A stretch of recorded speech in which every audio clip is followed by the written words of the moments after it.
अस्सलाम वालेकुम एक्वेरियस। मैं हारिस अज़मी प्रोफेशनल एस्ट्रोलॉजर आपकी खिदमत में हाज़िर हूँ इस हफ़्ते की रिसर्चेस लेकर। एक्वेरियस, मेरे पास दो ख़बरें हैं और दोनों ही बहुत बड़ी हैं, अहमियत वाली हैं। अगर आप उन्हें समझ कर चलेंगे तो 2020 के इस सीज़न में अच्छी खासी अचीवमेंट्स कर सकेंगे। पिछले हफ़्ते जब 11 जुलाई हुआ था तो उस वक़्त मरकरी की रेट्रोग्रेशन ख़त्म हो गई थी एंड मरकरी आपके यहाँ 6th हाउस में था। छठे घर में मरकरी की पोजीशन आपके लिए कई तरह से मुफीद है और अभी और रहेगी। छठे घर में मरकरी की वजह से ज़हनी सलाहियतों का, गवर्नमेंट से रिलेटेड पॉलिसीज़ का आपकी फ़ेवर में होना, किसी फर्म या कंपनी में आपकी जो एक्सप्लेनेशंस हैं उनका कबूल किए जाना, आपके लिखने का और आपके बोलने का अंदाज़ बहुत सराहा जाना, ये सब तो मरकरी के डायरेक्ट होने से ही मुयस्सर आ गया था। साथ में मार्स की पोजीशन बेहतर हो गई थी क्योंकि वो 3rd हाउस में काफ़ी प्रोडक्टिव होता है। मार्स के 3rd हाउस में आने की वजह से आपको life partnership, specially arrange marriage chances बढ़ने थे। जिस्मानी कुव्वत और आपके जो अपॉर्चुनिटी लेवल है उसमें इजाफ़ा होना था, वो भी अपनी जगह अभी तक चल रहा है और ये सो ऑन चलेगा। लेकिन इन सब पॉजिटिव चेंजेस के साथ साथ जो पिछले हफ्ते से चल रही हैं, इस हफ्ते दो अदरवाइज पॉजिटिविटीज़ हैं। ये 21 तारीख को पहली पॉजिटिविटी आप महसूस करेंगे जब ज़िलहज का चांद होगा। नया चांद हमेशा ही सोलर सिस्टम में एक नए फ्यूल की इब्तिदा करता है, एक नए तर्ज के फ्यूल की इब्तिदा करता है। ये चांद जो ज़िलहज का होने वाला है ये आपके 6th हाउस में ही होगा, जहां ऑलरेडी मरकरी मौजूद है। मरकरी की वजह से जो कुछ भी आपका जहन परफॉर्म करेगा, नए चांद की वजह से उस परफॉर्मेंस में मज़ा आने लगेगा, उकताहट ख़त्म होगी। आप दिल जमई के साथ, कंसंट्रेशन के साथ काम कर सकेंगे। एंड क्योंकि ये चांद ज़िलहज का चांद है, इसलिए इस चांद में कुछ खैर और बरकत भी अगले कुछ दिनों में आपको मुयस्सर आएगी।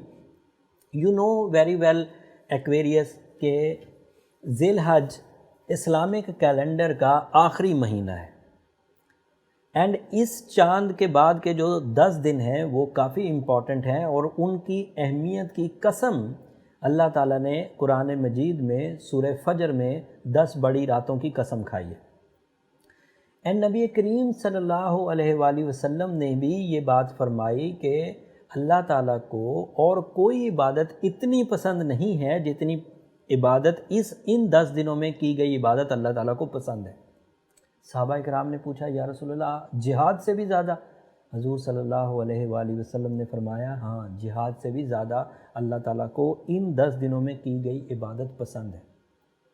एंड एक्वेरियस, ये क्योंकि 10 दिन साल बाद आते हैं, बहुत सारे इवेंट्स एंड बहुत सारे मामूलात हम भूल जाते हैं। उसके लिए मैंने एक छोटा इशारों की तरह की एक क्लू टाइप की वीडियो मैंने बना दी है, उसका डिस्क्रिप्शन में मैं लिंक दे दूंगा, आप उसे भी एक नज़र देख लीजिएगा। इन 10 दिनों में क्या मामूलात होने चाहिए, कौन कौन से इवेंट्स आते हैं एंड उन इवेंट्स को कैसे मैक्सिमम कैश किया जा सकता है, उनकी अहमियत क्या है, वो सब मैंने उधर बयान कर दिया, आप एक नज़र देख लीजिएगा।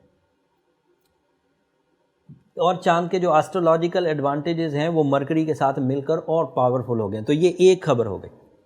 दूसरी खबर ये है कि सूरज, सन, अपनी मैक्सिमम फ्यूलिंग के लिए 7th हाउस में 22 तारीख को इंटर हो जाएगा, 22 जुलाई को।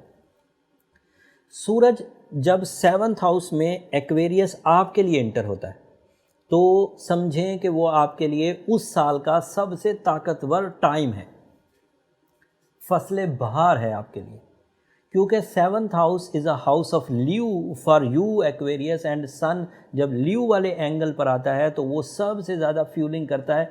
उस फ्यूलिंग के इनफरादी फ़वाइद भी हैं और 7th हाउस के एडवांटेजेस भी मैक्सिमम आपको मिलेंगे। इनफरादी फ़वाइद में आप रॉयल एबिलिटीज़ का सोचने शुरू कर देंगे एंड हाई कंफर्ट आपको रिक्वायर होगा।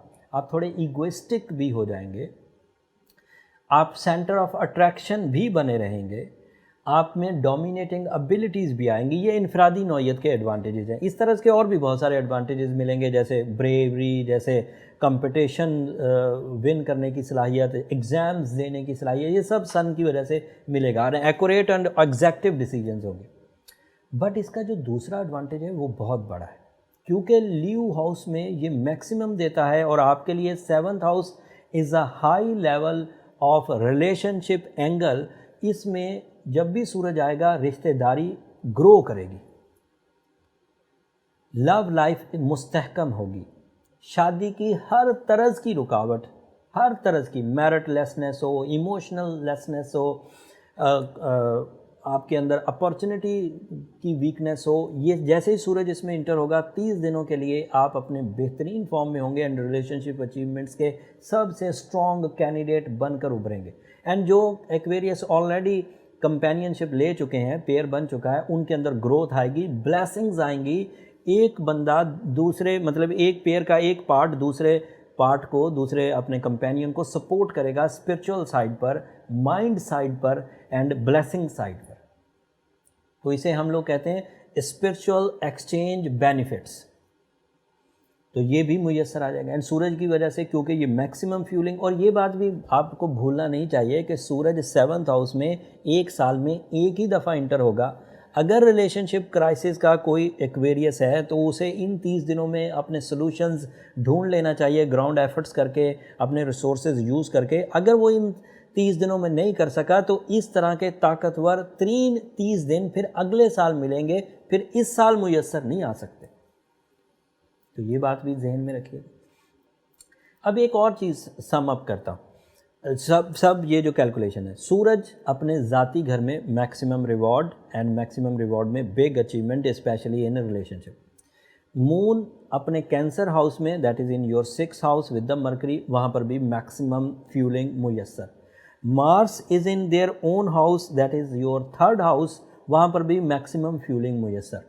तो सादा लफ्ज़ों में ये कह सकता हूँ 3 प्लैनेट अपने ज़ाती घर में हैं तो आपके उड़ने का, आपका टेक ऑफ टाइम शुरू हो जाएगा 22 तारीख से।